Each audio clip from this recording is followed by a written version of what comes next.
16वीं सदी में हिंदुस्तान गायब हो गया और पाकिस्तान में मिल गया। ये लाइन लिखी हुई है एक किताब में, किताब जो स्कूल के बच्चों को पढ़ाई जाती है। इससे पहले कि आप पूछें कि 16वीं सदी में पाकिस्तान कहाँ से आ गया, एक और लाइन आप सुन लीजिए। 1965 की जंग में पाकिस्तानी सेना ने भारत के कई इलाके जीत लिए। भारत हार की कगार पर था कि तभी वो यूनाइटेड नेशंस में पहुंच गया और वहां सीज फायर की गुहार लगाने लगा। लिहाजा बड़ा दिल दिखाते हुए पाकिस्तान ने जीते हुए सारे इलाके हिंदुस्तान को लौटा दिए। जाहिर है ये सुनकर आपको अंदाज़ा हो गया होगा कि जिन बातों की हम किताब में लिखे होने का जिक्र कर रहे हैं वो किताबें पाकिस्तान की होंगी। अपने मुल्क को बेहतर रोशनी में दिखाना लाजमी है, लेकिन पाकिस्तान की स्कूली किताबों में कई ऐसी बातें भी लिखी हुई हैं जो सीधे तौर पर कॉमन सेंस को आपको चुनौती देती नजर आएंगी। पाकिस्तान की स्कूली किताबें अपने इतिहास, जिसका एक महत्वपूर्ण हिस्सा हिंदुस्तान से जुड़ा है, उसके बारे में क्या कहती हैं जानेंगे आज के एपिसोड में। नमस्ते, मैं हूं निखिल और आप देख रहे हैं ऐतिहासिक किस्सों कहानियों से जुड़ा हमारा रोजाना का कार्यक्रम तारीख।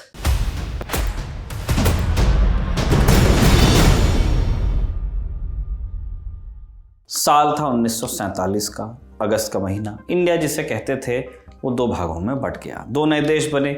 दोनों देशों ने अपना नया निज़ाम बनाने की कोशिश की। भारत ने बनाया संविधान जिसने भारत के तमाम लोगों को एक सूत्र में बांध दिया, जोड़ा। पाकिस्तान में संविधान बनाने की कोशिश बार बार हुई, लेकिन हर बार मसौदे को यह कहकर लौटा दिया गया कि यह हनफ इस्लामिक नहीं है। लिहाजा लंबे समय तक पाकिस्तान का संविधान ही नहीं बन पाया और पाकिस्तान की साझी पहचान इस्टेब्लिश नहीं हो पाई। ऑर्गेनिक तरीके की हम बात कर रहे हैं। इस दौर में पाकिस्तान के स्कूल्स में जो इतिहास पढ़ाया जाता था वो भारत पाकिस्तान का साझा इतिहास था। बाकायदा भारत के स्कूलों में इस्तेमाल होने वाली टेक्स्ट बुक्स ही पाकिस्तान में इस्तेमाल की जाती रहीं।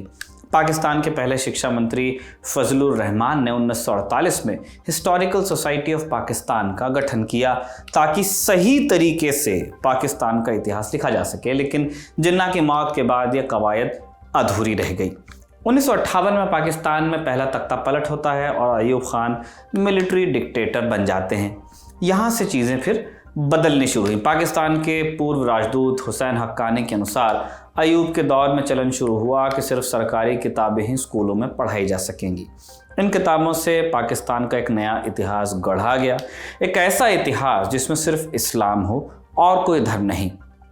पाकिस्तान जिसे कहते हैं ज़मीन का वो हिस्सा हिंदू, मुस्लिम, सिख तमाम शासकों के अधीन रहा है, अलग अलग एथनिसिटी के शासकों के अधीन रहा है।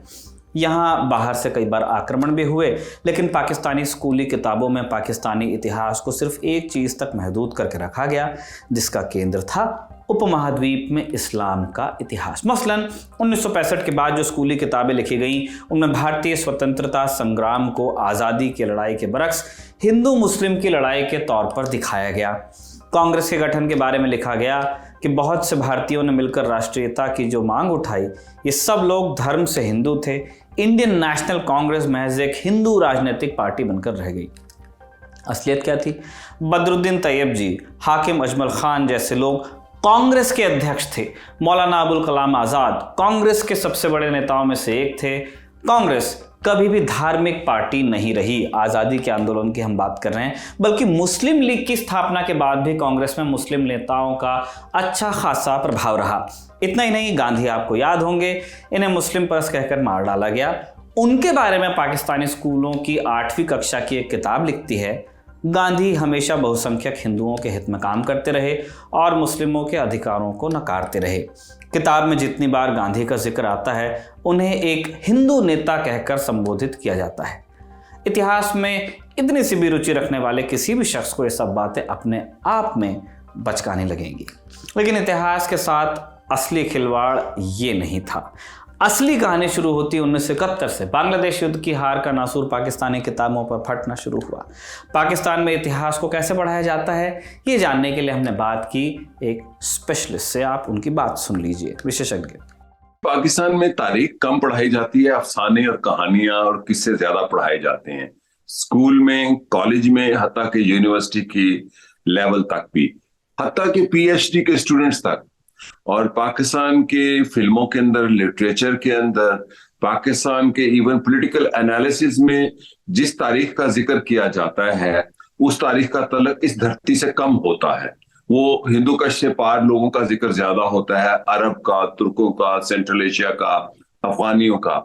और इसी तरह हमारे हीरोज भी अपने मुल्क के अंदर जन्म लेने वाले हीरो नहीं पढ़ाए जाते। मोहम्मद बिन कासिम को हीरो बताया जाता है, जो कि एक हमलावर था, और यहाँ पर लोग मुसलमान थे उस वक्त जब वो आया था। उसका कोई इस्लाम से ताल्लुक नहीं है। यहाँ के हीरो दुल्ला भट्टी हैं पंजाब के, और दूसरे खरल हैं, अहमद खान खरल हैं, भगत सिंह हैं। इन लोगों को यहाँ का हीरो बनाकर पेश नहीं किया जाता, बल्कि इनको छुपाया जाता है।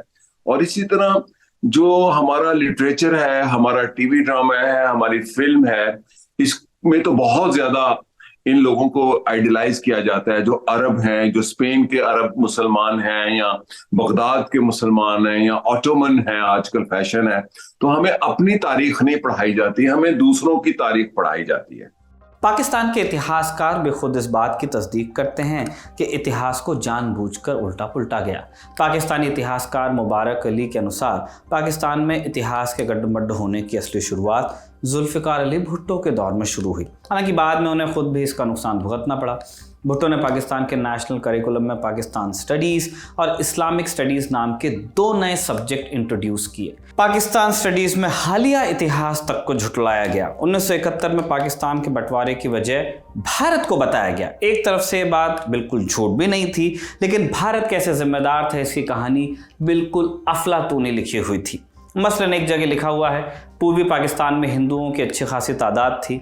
हिंदुओं ने पाकिस्तान को कभी स्वीकार नहीं किया। वो स्कूल कॉलेजेस में पाकिस्तान के बारे में नेगेटिव बातें पढ़ाते थे, जबकि असलियत ये थी कि बांग्लादेश का मुद्दा कभी धार्मिक मुद्दा नहीं था, वो भाषा का मुद्दा था। ऐतिहासिक रूप से स्पष्ट बात यही है कि झगड़ा भाषा को लेकर हुआ। बांग्ला भाषा की पहचान का झगड़ा था, और यही पाकिस्तान की सबसे बड़ी त्रासदी रही कि स्टेट ने हमेशा स्थानीय पहचान को दबाने की ही कोशिश की।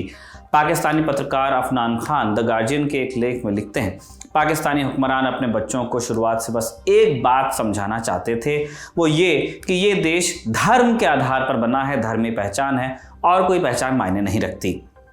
इसी सनक के चलते बच्चों को ये पढ़ाया गया कि पाकिस्तान में दूसरे धर्मों के लिए कोई जगह नहीं है। अफनान आगे लिखते हैं, स्कूली किताबों में जगह जगह आपको लिखा मिलेगा कि पाकिस्तान सिर्फ मुसलमानों का है। दुनिया पाकिस्तान और इस्लाम के खिलाफ साजिश कर रही है और मुसलमानों को काफिरों के खिलाफ जिहाद करना चाहिए। इसके बरक्स अगर भारतीय शिक्षा व्यवस्था की बात की जाए तो इसमें खामी की बात हम कर सकते हैं। भारत को पॉजिटिव लाइट में दिखाए जाने की बात भी स्वाभाविक है, लेकिन इस मामले में हमारे नीति निर्माताओं ने इतना ख्याल अवश्य रखा कि फैक्ट्स के साथ खिलवाड़ न हो। शिक्षा ने कभी भी धार्मिक विद्वेष को बढ़ाने की कोशिश नहीं की। भाषाई या सामाजिक पहचान को शामिल किया गया ताकि सभी के इतिहास की बात हो। भारतीय शिक्षा व्यवस्था के बारे में और डिटेल में आप जानना चाहते हैं कि एक ऑडियो बुक आप सुन सकते हैं, Indian education system beginning and development. आपको मिल जाएगी ये कुको एफएम ऐप पर। कुको एफएम इंडिया का एक लीडिंग ऑडियो प्लेटफॉर्म है जहां आपको 10,000 से भी ज़्यादा ऑडियो बुक्स मिलेंगी। इसके लिए कुको एफएम आपके लिए खास ऑफर भी लाया है। मंथली सब्सक्रिप्शन अगर आप चाहते हैं तो पहले महीने 50% की छूट मिल जाएगी। इसके लिए आपको यूज़ करना है LT50 कोड। बहरहाल आगे बढ़ते हैं। साल 1978 में पाकिस्तान में एक और तख्ता पलट होता है।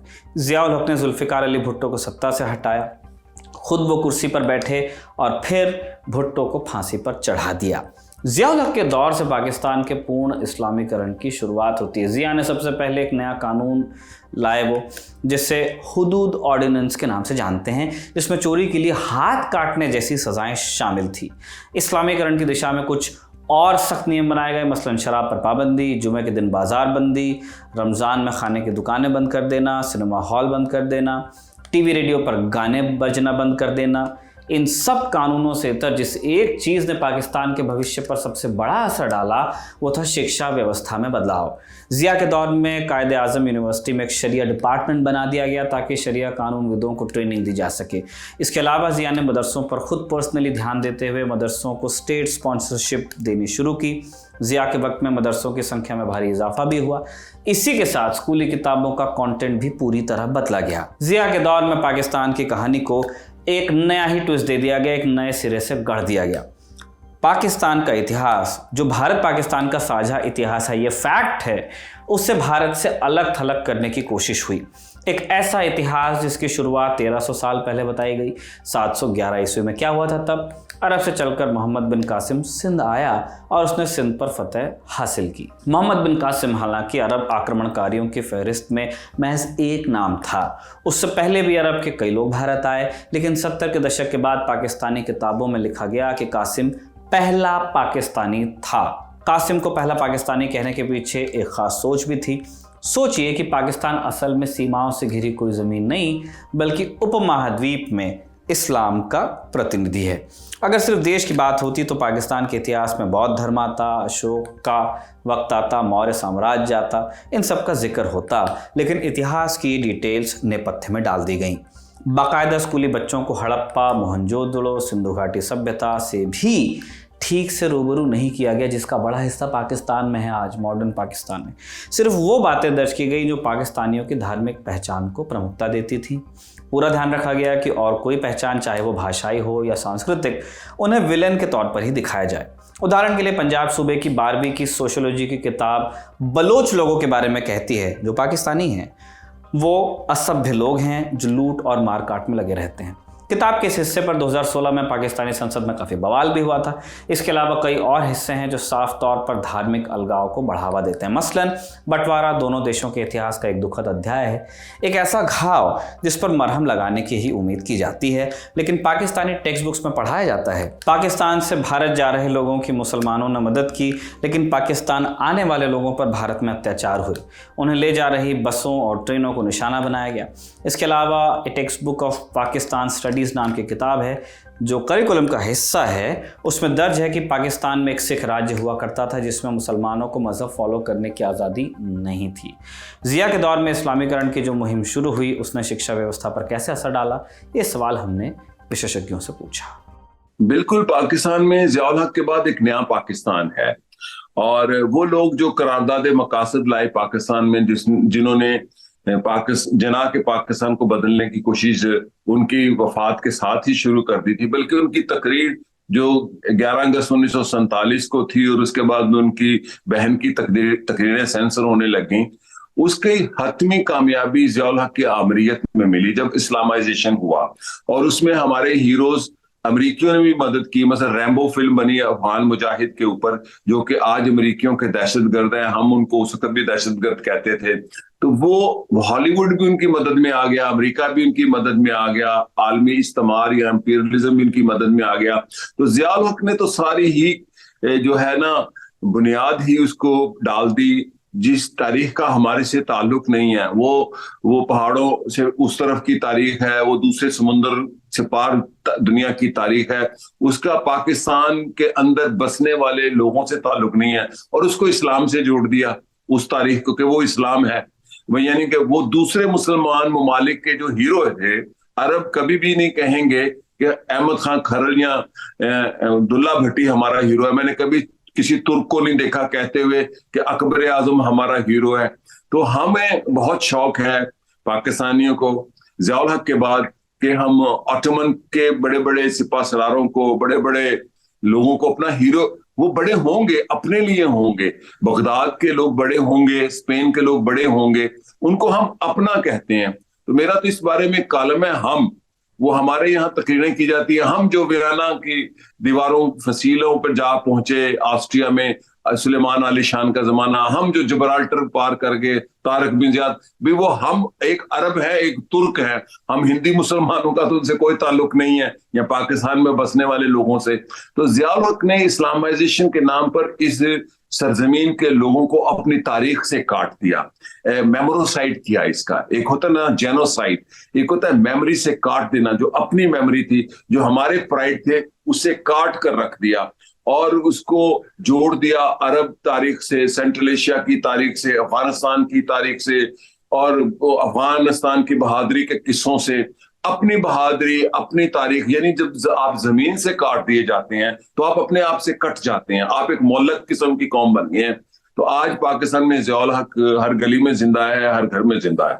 अगर पूछा जाए कि और क्या लिखा है पाकिस्तान की स्कूली टेक्स्ट बुक्स में, तो कुछ उदाहरण और बताए जा सकते हैं। सेक्युलरिज्म को खतरा बताया गया है, मुगल बादशाह औरंगजेब हीरो है जबकि अकबर विलेन है, अलाउद्दीन खिलजी को पाकिस्तानी शासक बता दिया गया है, और भी कई बातें जो इतिहास के स्थापित मानकों के हिसाब से या तो बहुत सिंपलिस्टिक हैं या एकदम मनगढ़ंत हैं, वो लिख दी गई हैं।